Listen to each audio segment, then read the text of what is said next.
Hai, perkenalkan, nama saya Stewart. Saya mengucapkan terima kasih buat teman-teman yang sudah mempercayakan saya untuk bisa berbagi. Dalam kesempatan kali ini kita akan belajar tentang kebenaran dalam kitab Ibrani 10 ayat 24 sampai 25. Yang perikopnya berbicara tentang ketekunan. Saya akan bacakan buat kita semua. Ibrani 10 ayat 24 sampai 25. Dan marilah kita saling memperhatikan supaya kita saling mendorong dalam kasih dan dalam pekerjaan baik. Ayat 25. Janganlah kita menjauhkan diri dari pertemuan-pertemuan ibadah kita seperti dibiasakan oleh beberapa orang, tetapi marilah kita saling menasihati dan semakin giat melakukannya menjelang hari Tuhan yang mendekat. Demikian firman Tuhan. Nah, teman-teman, kitab Ibrani ini ditujukan kepada orang-orang Yahudi yang ada di perantauan, yang notabene mereka itu orang-orang yang sudah percaya, orang Yahudi yang sudah percaya kepada Kristus di dalam perantauan. Nah, tujuan surat ini salah satunya adalah menyampaikan tentang Yesus lebih besar dari segala aturan-aturan dan tokoh-tokoh di dalam perjanjian lama. Yesus lebih besar dari Adam, Yesus lebih besar dari Musa, Yesus lebih besar daripada Yosua dan tokoh-tokoh di perjanjian lama yang lainnya. Karena memang kita harus percaya bahwa Yesus itu bukan cuma seorang nabi, bukan cuma seorang guru, bukan cuma seorang gembala, tetapi Yesus itu adalah anak Allah. Yesus itu adalah Mesias. Dan pengorbanan Yesus Kristus membawa kita kepada satu pembebasan. Pembebasan atas apa? Pembebasan terhadap dosa kita. Pembebasan terhadap segala keterikatan kita. Pembebasan terhadap segala sakit penyakit kita. Pembebasan terhadap segala pergumulan hidup kita atau pergumulan keluarga kita. Kalau kita mempercayai dan kita mengimani bahwa pengorbanan Yesus itu adalah pembebasan terhadap segala aspek kehidupan kita, permasalahan kita, seharusnya kita itu mempunyai keberanian, seharusnya kita itu mempunyai suatu kepercayaan diri untuk bisa datang melakukan kebenaran firman Tuhan, untuk kita itu bisa datang bersyukur menyembah Tuhan tanpa ada rasa tertuduh, tanpa ada rasa saya tidak layak di hadirat Tuhan, saya ini pendosa, saya ini orang yang tidak baik. No, teman-teman, kita harus merubah cara berpikir itu. Kalau kita percaya bahwa pengorbanan Yesus itu adalah mulia, pengorbanan Yesus itu menghapus segala pelanggaran dan dosa-dosa kita.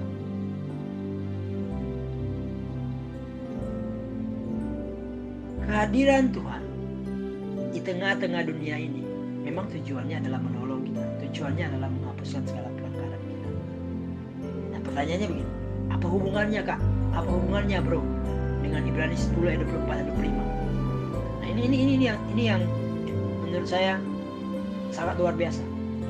Firman ini datang kepada orang-orang Yahudi, kepada orang-orang yang bertobat, orang Yahudi yang sudah percaya kepada Kristus Yesus.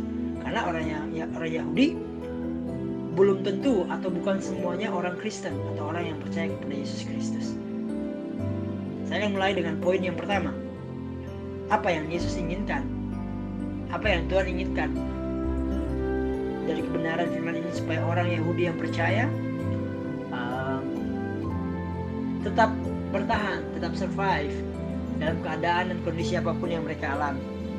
Yang pertama adalah di situ dikatakan begini, dan marilah kita saling memperhatikan. Kita garis bawah ya, saling memperhatikan. Di situ ada satu ajakan untuk orang-orang Ibrani atau orang-orang Yahudi yang percaya untuk saling memperhatikan. Karena pada waktu itu mereka adalah orang-orang Yahudi yang percaya sudah pasti mempunyai tantangan yang berat. Mereka harus membuang kebiasaan mereka yang dulu dan mulai mengikuti semua ajaran Kristus. Artinya pola pikir mereka yang lama dipaksa untuk berubah. Nah, itu tantangan-tantangan mereka yang dari dalam diri mereka. Oh iya, karena begini, orang Yahudi itu sangat kental dengan yang namanya aturan-aturan. Nah, sedangkan kita di atas sudah membahas bahwa Yesus lebih besar daripada semua aturan-aturan itu. Kalau kita memperhatikan di dalam kitab Matius, Markus, Lukas, Yohanes, Tuhan Yesus banyak menentang segala aturan-aturan yang dilakukan oleh orang Yahudi. Ada beberapa yang ditentang. Berarti fix, sinkron, bahwasannya orang Yahudi yang percaya dipaksa untuk berubah. Pola pikirnya, kebiasaannya dipaksa untuk berubah menjadi seperti Kristus Yesus atau mengikuti ajaran daripada Kristus. Itu kita sebut adalah tantangan dari dalam diri kita atau dalam diri orang Yahudi. Belum lagi tantangan dari luar. Wow, sudah pasti banyak orang yang akan tidak sepaham dengan dia, akan mengolok-olok dia. Bahkan ada yang sampai disiksa, ada yang sampai dikejar-kejar, dibunuh. Itu sangat-sangat penuh tantangan mengikuti Yesus pada zaman itu, pada waktu itu. Jadi tantangan yang kita hadapi dalam mengikuti Kristus hari-hari ini tidak seberapa dengan pendahulu-pendahulu kita atau orang yang terlebih dahulu mempercayai Kristus di zaman Perjanjian Baru.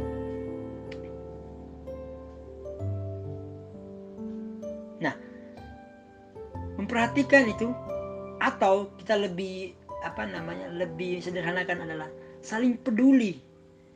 Peduli itu banyak ekspresinya ya. Bisa kita saling mendoakan, bisa kita saling support secara moral, bisa kita menguatkan melalui kata-kata dan sebagainya. Nah, itu salah satu kita peduli akan orang lain. Atau kita bawakan makanan kepada teman-teman yang kita kenal atau siapa saja yang kita rasa kita harus peduli nih, sama orang Kristen, sesama orang yang percaya, kita harus peduli. Karena banyak orang percaya zaman sekarang itu cuek, tidak lagi saling memperhatikan. Ya, kamu kan orang percaya, saya orang percaya, ya sudah, kamu lakukan apa yang kamu tahu, saya akan lakukan apa yang saya tahu. Tanpa kita sadar kita sudah tidak melakukan kebenaran firman. Nah, di sini kita akan sama-sama pelajari ya. Memperhatikan atau peduli. Nah, pertanyaannya begini, sudah sepeduli apa teman-teman kepada orang-orang percaya kepada Kristus? Kita nggak usah dulu yang kepada orang-orang di luar, tetapi orang-orang yang ada di dalam kehidupan kita. Mungkin orang tua, teman dekat, kerabat. Nah, itu poin yang pertama. Harus saling memperhatikan. Kata Ibrani, ada ajakan di situ. Jadi, mari kita sama-sama membuka pikiran kita, membuka hati kita untuk kita saling peduli, apalagi di dalam keadaan yang seperti ini, yang semua serba sulit, serba susah. Mau keluar cari kerjaan, ada yang tidak mau ketemu. Kalau kita yang mahasiswa, mungkin mahasiswa yang sambil bekerja, ada mungkin yang di PHK, ada mungkin yang dikurangin jam kerjanya. Tidak peduli apapun keadaan hari-hari ini, kita harus saling peduli, saling memperhatikan satu dengan yang lain. Oke ya, sampai sini setuju ya? Nah, yang kedua, di situ dibilang, janganlah kita menjauhkan, di ayat 25, janganlah kita menjauhkan diri dari pertemuan ibadah. Coba saya akan bacakan di 1 Timotius 4 ayat 8. Latihan badani terbatas gunanya, tetapi ibadah itu berguna dalam segala hal, karena mengandung janji baik untuk hidup maupun untuk hidup yang akan datang. Sekali lagi, 1 Timotius 4 ayat 8. Latihan badani terbatas gunanya, tapi ibadah itu berguna dalam segala hal, karena mengandung janji baik untuk hidup ini maupun untuk hidup dia akan datang. Nah, makanya Ibrani bilang, jangan menjauhkan diri dari pertemuan ibadah. Kalau ada yang tanya, kenapa kalau saya mau menjauhkan diri dari pertemuan ibadah? Jangan, karena pertemuan ibadah itu mengandung janji. Memang saat ini mau beribadah itu secara langsung belum memungkinkan. Tetapi kan esensi dari ibadah di mana kita bisa berkumpul kan? Ibadah itu di mana kita bisa berkumpul, bersekutu, dan sama-sama menyembah, memuji Tuhan. Meskipun itu secara online gitu. Karena Tuhan melihat hati kita. Adapun kita kumpul, belum tentu hati kita menuju kepada Yesus, belum tentu kan? Tapi kalau kita online dan hati kita benar-benar tertuju kepada Yesus, saya pikir itu lebih menyenangkan hati Tuhan. Karena ada beberapa orang yang saya kenal ketika diajak ibadah online, ada aja alasannya. Banyak sekali alasan. Tapi saya sangat percaya teman-teman yang mendengarkan sharing ini punya satu kerinduan untuk terus beribadah kepada Tuhan dan mendengarkan firman Tuhan.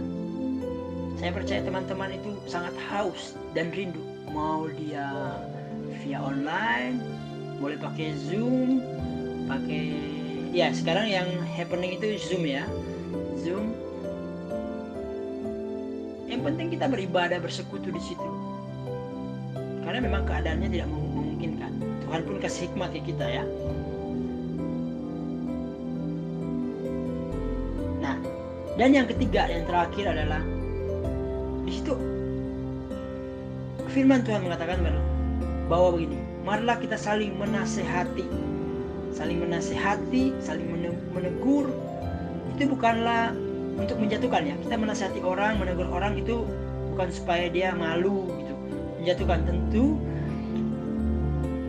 kita harus melakukan firman ini, menasehati, tapi dengan cara yang benar, dengan cara yang firman sudah ajarkan. Ketika teman-teman sudah ada teman-teman yang kalian kenal sudah melenceng daripada kebenaran, sudah sebaiknya kita menegur dia, menasihati dia. Seberapa banyak teman-teman melihat orang yang percaya tidak sesuai dengan kebenaran firman? Ada nggak dalam kehidupan teman-teman melihat orang-orang yang, wah ini orang ini udah jatuh dalam dosa, mungkin dalam dosa moral ya, seks bebas atau sebagainya.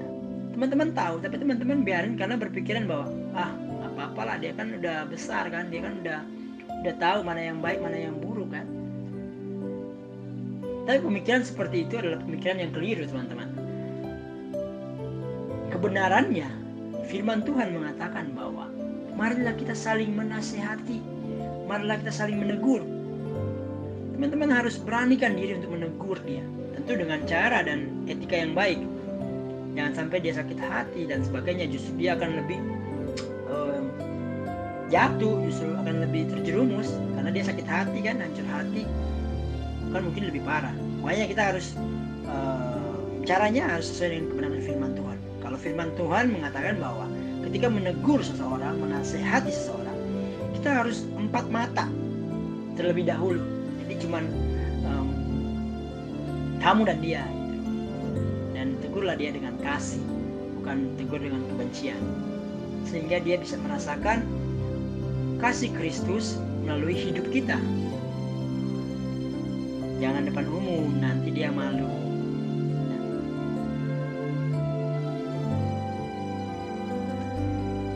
Mungkin sesimpel itu teman-teman yang saya mau sharingkan pada kesempatan kali ini. Ada 3 hal tadi yang harus kita jadikan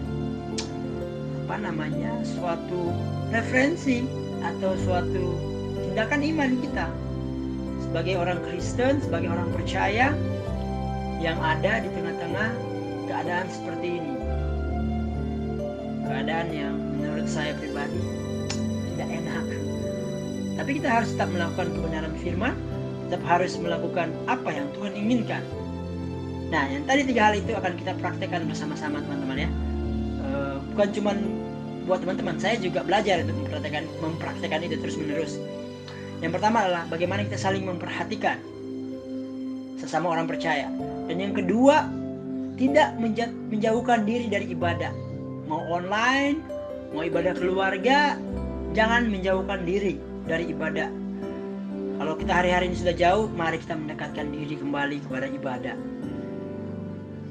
Nah, dan yang terakhir adalah yang paling penting, saling menasihati atau saling menegur. Jangan ada di dalam pikiran kita statement, masa bodoh, bodoh amat, biarin, saya nggak terlalu dekat dengan dia, saya nggak peduli juga dengan dia mau jadi apa, terserah. Jangan, teman-teman ya. Justru kita melakukan firman Tuhan, yaitu saling menasihati, saling menegur dengan kasih tentunya. Saya pikir sampai di sini dulu sharingnya. Mungkin kalau ada kesempatan dan diberi kesempatan, kita bisa sharing lagi, bisa saling berbagi lagi, dan tetap semangat. Tuhan Yesus memberkati.